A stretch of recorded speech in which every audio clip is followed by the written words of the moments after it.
Assalamualaikum warahmatullahi wabarakatuh.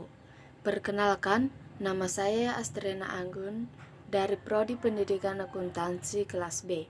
Adapun saya di sini untuk mengerjakan tugas kuis pengantar ilmu ekonomi tentang memvideo diri menjelaskan materi paling pertama, yaitu konsep dasar ilmu ekonomi. Baik, mari kita mulai. Pertama, apa saja menjadi konsep dasar ilmu ekonomi?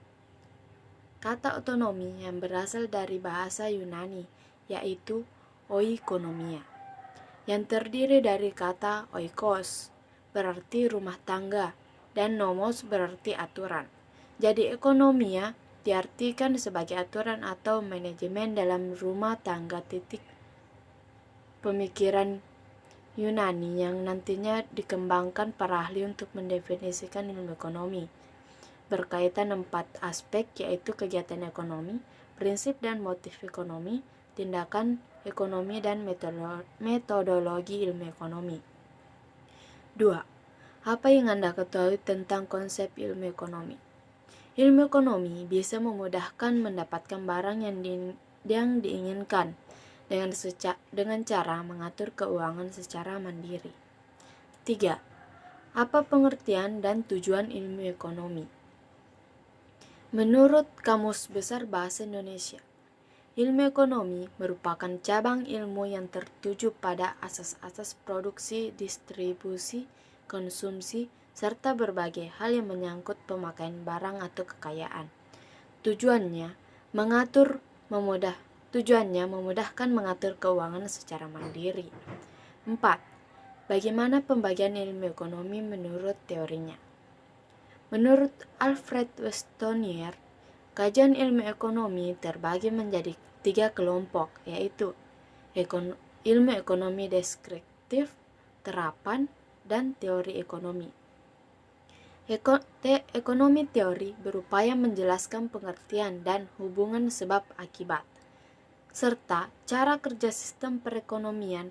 Jenis ilmu ekonomi ini berlandaskan pada hasil observasi terhadap aksi dan reaksi ekonomi dalam kehidupan masyarakat.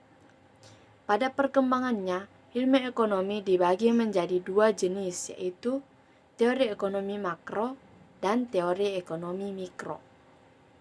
Teori ekonomi makro menambahkan kegiatan ekonomi secara menyeluruh. Contohnya, inflasi, suku bunga, dan pertumbuhan stagnan. Teori ekonomi mikro membahas perekonomian dalam ruang lingkup atau khusus. 5. Menurut Anda, jika harga kebutuhan pokok pada saat menjelang Lebaran naik, apakah bisa dikatakan langka?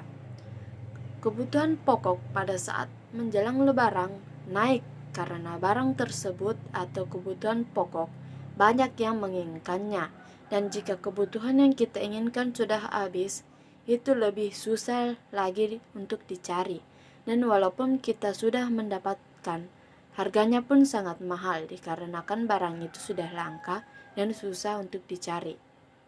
6. Mengapa pada saat hari raya keagamaan harga barang-barang kebutuhan pokok naik? Ya, seperti yang saya jelaskan pada nomor 5 tadi, dikarenakan banyaknya meningkatnya dan kebutuhan tersebut susah untuk dicari. Terima kasih, sekian dari saya. Itulah menurut saya tentang konsep tersebut. Wabillahi taufiq wal hidayah. Wassalamualaikum warahmatullahi wabarakatuh.